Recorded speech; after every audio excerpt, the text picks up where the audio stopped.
அவர் அந்த இனத்திற்கான உரிமையாக அவர் பேசுகிறார். இந்த இனத்திற்கான முக்கியத்துவம், இந்த இனத்திற்கான அந்த பங்கு என்பது இருக்க வேண்டும், அதற்கான மதிப்பு, உரிய மதிப்பு அளிக்கப்பட வேண்டும் அப்படின்றதான் அவர் பேசுறார். அப்படின்னும்போது தனிப்பட்ட திருமாவளவனை அவர் சொன்னதாக அவர் எடுத்துக்கொள்ளக்கூடாது. அப்போ ஒரு இனத்திற்கான மரியாதை கொடுக்கப்பட வேண்டும் என்று சொன்ன ஆதவ அர்ஜுன் தவறு.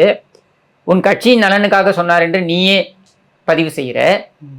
அப்போ ஒரு இனத்திற்கான மரியாதையை விட, உன் கட்சியின் நலனை விட, இந்த உதவாநிதி முதலமைச்சரா அடுத்து உட்காருவதற்கு நீ உழைக்க போறியா?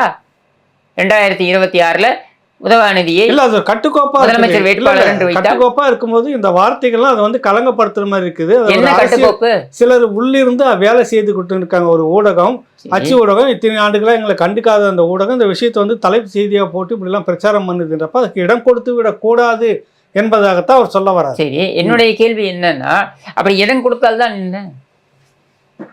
நீங்க உங்களுடைய பேரு மட்டும் வச்சுட்டா போருமா?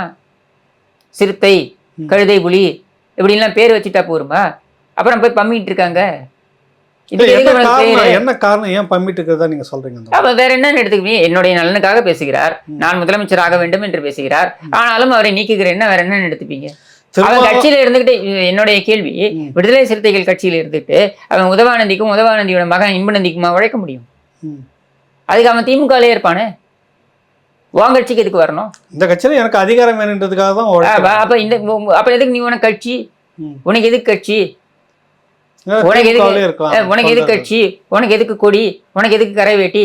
உனக்கு எதுக்கு மீசன்னு கேட்க மாட்டேன், அது தெரிஞ்சு போச்சு, அது வேஸ்ட்டு. ஆனா என்னுடைய கேள்வி, உனக்கு எதுக்கு கட்சி? உனக்கு எதுக்கு கொடி?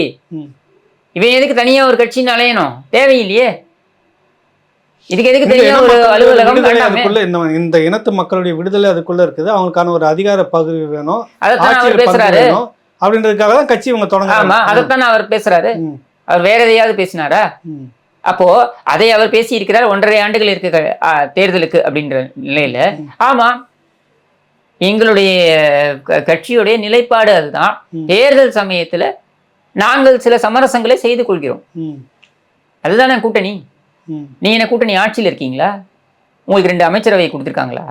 இல்ல. அப்புறம் தனிப்பெரும்பான்மையுடன் திமுக ஆட்சியில தானே இருக்கு.